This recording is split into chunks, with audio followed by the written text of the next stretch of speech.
Take one. Hey, All Big right, Steve, everybody. we are on the air. So good to be on the air with my friends in the YouTube world. And today we're going to talk about something that was a really peculiar incident that occurred. And it was at a place called Laguna Seca Raceway, which is in Monterey County. And what it means is dry lake. It was dry lake. So it was a beautiful type of metaphysical surrounding there. We really got off on that. And Jerry really liked the Monterey Peninsula. He'd spent time there when he was younger, and he always would talk about whenever he went there, he was really animated and had a great time. So we all felt good to be there. And we were doing this big show there. It was bigger than we even imagined because it's such a big facility. People came from all over California because it's Monterey's almost centrally located, but not quite. So we had this giant crowd there, and there you see a shot of us and the stage back here. And the gig was on, man. It was amazing. A beautiful day. Uh, but when you're that close to the ocean, Monterey is just an eye-filling, exquisite, historical, beautiful place. And so here's the guys when they were going on, and they played just amazingly. This was a time when Jerry had just been sick earlier in the year, and he was really making a comeback now, feeling healthy, coming back out, playing these gigs, and this was a really big one. And so we always had a show. You got to remember, we had about 500 guests, sometimes more, sometimes less. So it was a lot to deal with. And years before at Winterland, the band had said to us at a meeting, "You guys take care of everything on the stage. We'll take care of the front, for the audience." And excuse me, for the stage front. And so where they played, and that was their world, but we had everything else.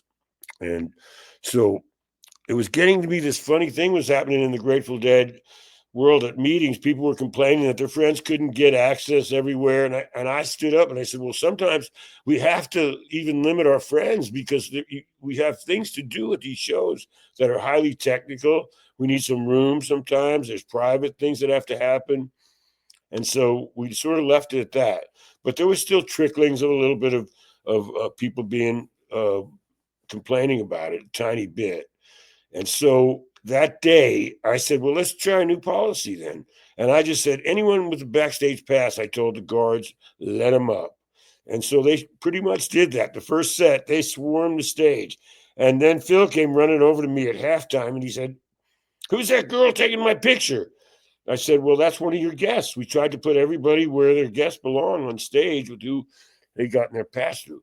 What it had gotten to is so many passes were given out of friends that nobody really knew all of them. Our friends were our friends, and people that were celebrities or new people, we made room for them always.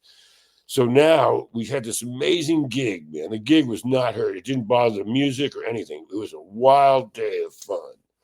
But then the gig was over, and we stuck around there because we had something up our sleeve that night.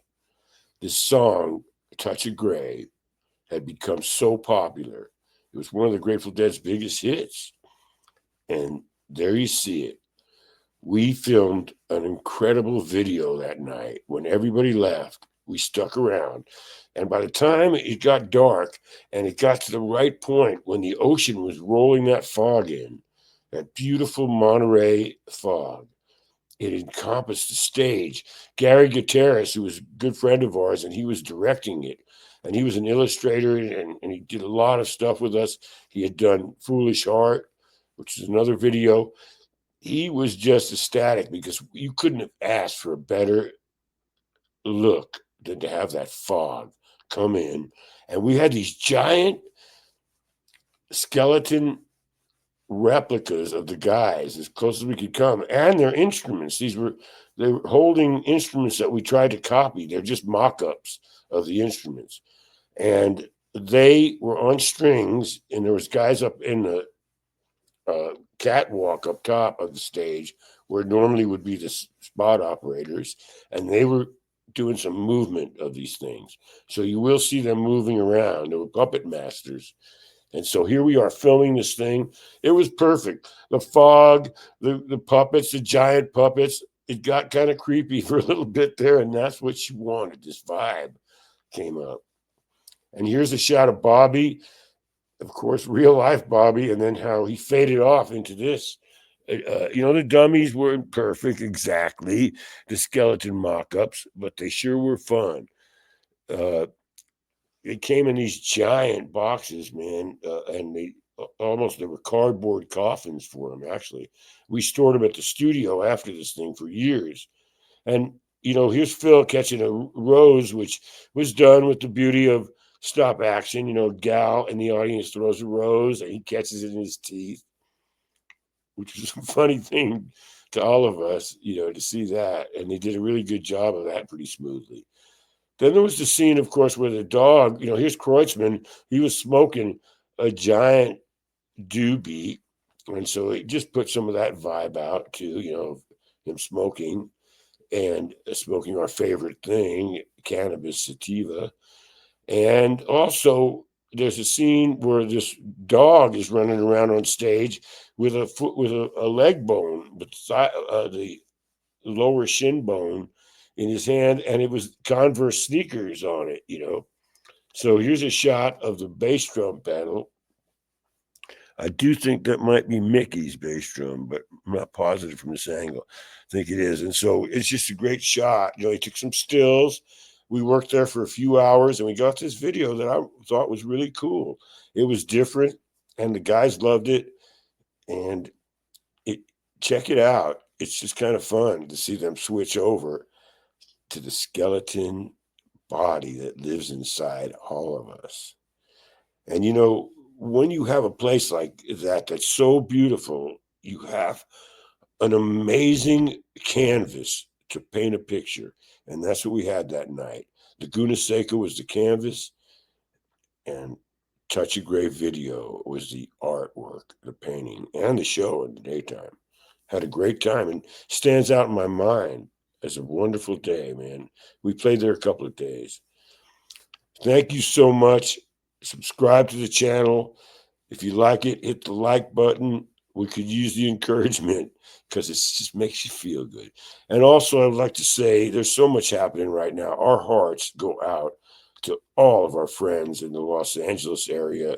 Jeremy lives down there. We live up north, but we have so many connections down there. We're there all the time.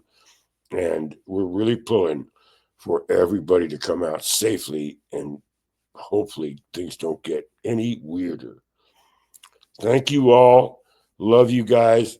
And the Big Steve Backstage Pass, Stardust to Dark Star, the story of one person on the roads, live with the greatest band, and all that entailed. See you next time, and thank you.